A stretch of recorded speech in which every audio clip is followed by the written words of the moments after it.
Le journal sur RIP FM. Bonjour à toutes et à tous, ravi de vous retrouver et merci de nous avoir choisis pour vous informer. Voici le grand journal et c'est parti pour les titres. Mam Yassine Diagne Seck, RIP FM. Au sommaire, durant plusieurs jours, experts, opérateurs privés, collectivités locales, sociétés civiles se sont réunis à Nioro au niveau du conseil départemental pour partager leurs expériences et débattre des meilleures pratiques en matière d'extraction et de valorisation des ressources minières. Nous y reviendrons avec M. Makhtar Diagne, directeur général régional des mines de Kaolack. Et puis, coupure d'électricité à Nioro, les populations nioroises dénoncent énormément ces coupures répétitives qui causent chaque jour des désagréments, occasionnent des pertes énormes de leur matériel et fait tourner au ralenti les activités économiques. À suivre dans cette édition, ça suivra la page sportive de Babacar Ndaw et le bulletin météo refermera cette grande édition de la mi-journée. Voilà, c'est tout pour les titres, le développement, c'est tout de suite. Le journal avec Mam Yassine Diagne Seck. Bienvenue, le ministre de l'Énergie, du Pétrole et des Mines ouvre les portes de tout le secteur minier aux citoyens à travers des journées nationales d'information et d'échange placées sous le thème vers une exploitation responsable et durable des ressources minérales pour un développement inclusif du Sénégal. Ces rencontres visent à sensibiliser le public sur les enjeux environnementaux, économiques et sociaux d'une gestion transparente des richesses du sous-sol. Compte rendu. Durant plusieurs jours, experts, opérateurs privés, collectivités locales et membres de la société civile se sont réunis pour partager leurs expériences et débattre des meilleures pratiques en matière d'extraction et de valorisation des ressources minières. À cette occasion, M. Makhtar Diagne, directeur général régional des mines de Kaolack, a souligné l'importance de ces rencontres. Cette rencontre, c'est en marge des journées portes ouvertes organisées par le ministère de l'Énergie, du Pétrole et des Mines pour faire suite aux missions d'audit qui ont été menées dans l'étendue du territoire national. De son côté, M. Serigne Fall, adjoint au préfet de Nioro, a réagi en saluant les échanges constructifs. C'était un atelier de partage d'informations et de sensibilisation sur le secteur de façon globale. Le directeur régional de l'énergie et des mines était là avec la délégation du ministère pour nous faire une présentation axée sur la cartographie géologique de la zone. Il a rappelé l'existence d'une carrière autorisée au niveau du département. Voilà, donc je rappelle qu'à ce jour, qu'il y a une seule carrière légale autorisée dans le département, c'est celle de Goria, située dans la commune de Kermabadiokh. Toutes les autres carrières sont soit illégales, soit actives,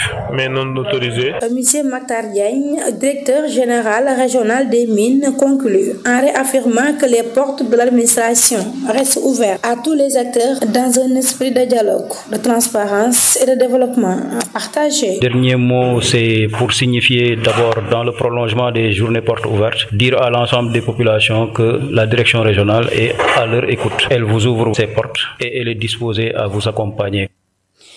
L'équipe du service régional de la couverture sanitaire universelle de Kaolack était au centre de santé de Nioro pour l'installation des 3 prestataires de services de la couverture maladie universelle à l'approche à tenir pour le CESAM qui prend en charge gratuitement seules les personnes âgées de 60 ans et plus. Ainsi, toutes les dettes antérieures du CMU sont déjà payées. Pour plus d'informations, Adam Sen s'est entretenu dans ce compte rendu avec M. Sembou Diène, le chef de bureau de l'administration de ses finances. Dans le cadre de la mise en œuvre de la couverture maladie universelle SEMI et du plan Sésame dans le département de Nioro, l'équipe du service régional de la couverture sanitaire universelle de Kaolack a organisé une réunion de partage. Cette rencontre visait à faciliter l'installation des 3 nouveaux agents affectés au centre de santé de Nioro. M. Sembou Diène, le chef du bureau de l'administration et des finances. Donc, pour l'installation et la prise de contact de ces mise à la disposition de la couverture sanitaire universelle du centre de santé de Nioro, à savoir les 2 agents bureau CMI et le technicien supérieur en informatique. Et ensuite également, la structure de santé a sollicité une séance de travail et d'échange sur la gestion de l'initiative de gratuité du plan Sésame qu'il compte démarrer en Nioro très prochainement. Le plan Sésame, rappelons-le, est destiné à la prise en charge gratuite des personnes âgées de 60 ans et plus, leur garantissant un accès aux soins sans frais en cas de maladie. Le plan Sésame, c'est l'accessibilité aux soins de santé à moindre coût, quoi. Donc c'est une politique que l'État a mise à la disposition de la population pour bénéficier de cette gratuité. Donc elle concerne les personnes âgées de 60 ans et plus. Si le soin est disponible de la structure de santé également, vous aurez pris en charge gratuitement et grâce à l'État également. Là aussi, moi que vous présenter au niveau de la structure de santé, l'essentiel n'est pas sénégalais, voilà un peu critère. Selon M. Semoudjine, toutes les dettes liées à la CEMI dans le département de Nioro sont déjà payées. Les retards de paiement, de remboursement, l'État fait d'énormes efforts. Quasiment il y a 0 dette, donc on est à jour. Par ailleurs, tous les agents de santé du département se disent pleinement engagés à assurer le bon déroulement des programmes sanitaires en cours, notamment la CEMI et le plan Sésame. RIP FM au cœur de l'actualité.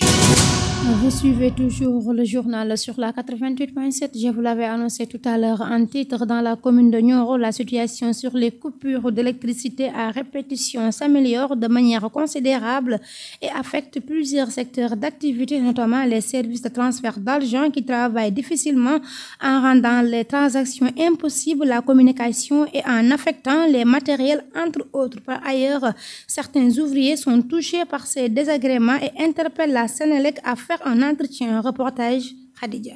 À Nioro, les coupures d'électricité à répétition plongent la ville dans une situation critique, impactant lourdement plusieurs secteurs d'activité. Les services de transfert d'argent figurent parmi les plus touchés. Selon Ibrahima Ba, gérant d'un multiservice, ces interruptions rendent les transactions extrêmement difficiles à réaliser. Les coupures d'électricité répétitives à Nioro sont vraiment très dures à gérer et les populations de Nioro n'ont pas l'habitude de faire des manifestations pour montrer leur mécontentement face à cette situation. Je trouve que c'est la raison pour laquelle la Sénélec fait ce qu'il veut.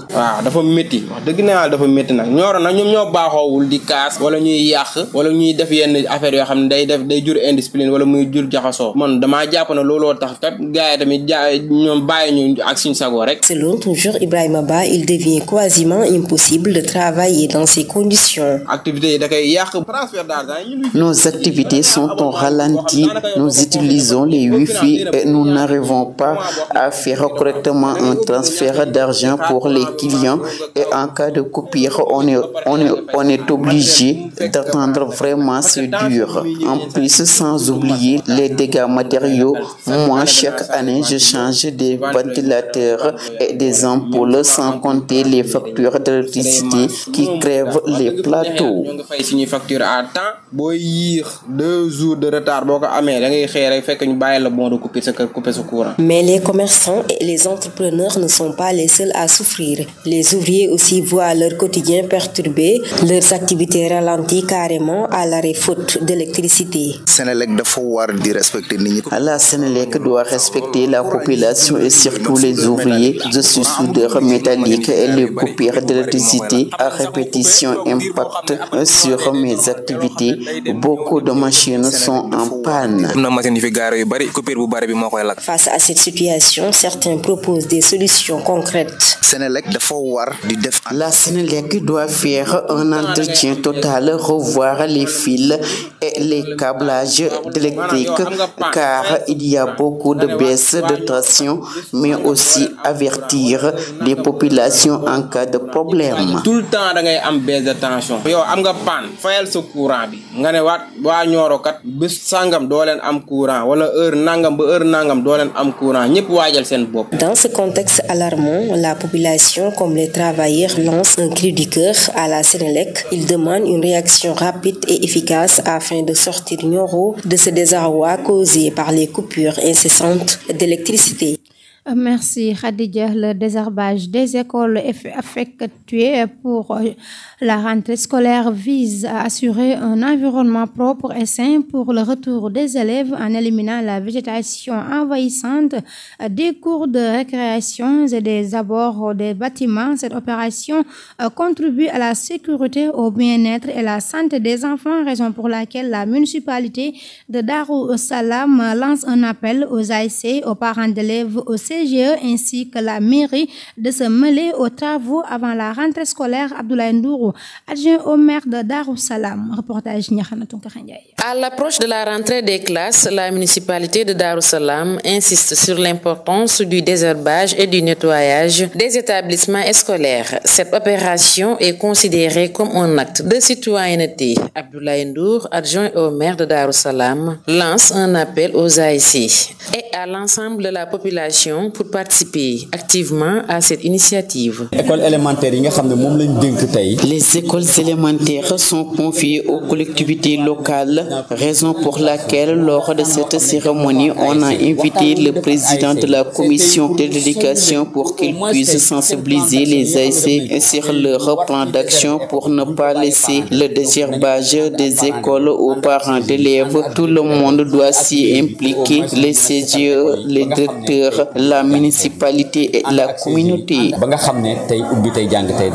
Dans ce même siège, Abdou Sissé, président de Jaune à Darou Salam, a exhorté les associations sportives et culturelles à s'approprier à cette activité et à en faire un véritable acte de citoyenneté. Avant l'ouverture des classes, beaucoup d'ASC pensaient que leur seule activité était le football, mais avec les sensibilisations, il y a beaucoup de changements parce que chaque année, certaines ASC envoient au groupe jaune des activités qu'ils ont menées. Donc la sensibilisation joue un rôle très important. Moi, en tant que président de la zone, je sensibilise à tout moment et notre seul objectif est de mettre en avant l'acte citoyen jusqu'à ce que les personnes sachent que dans cette zone, les dirigeants connaissent leur rôle.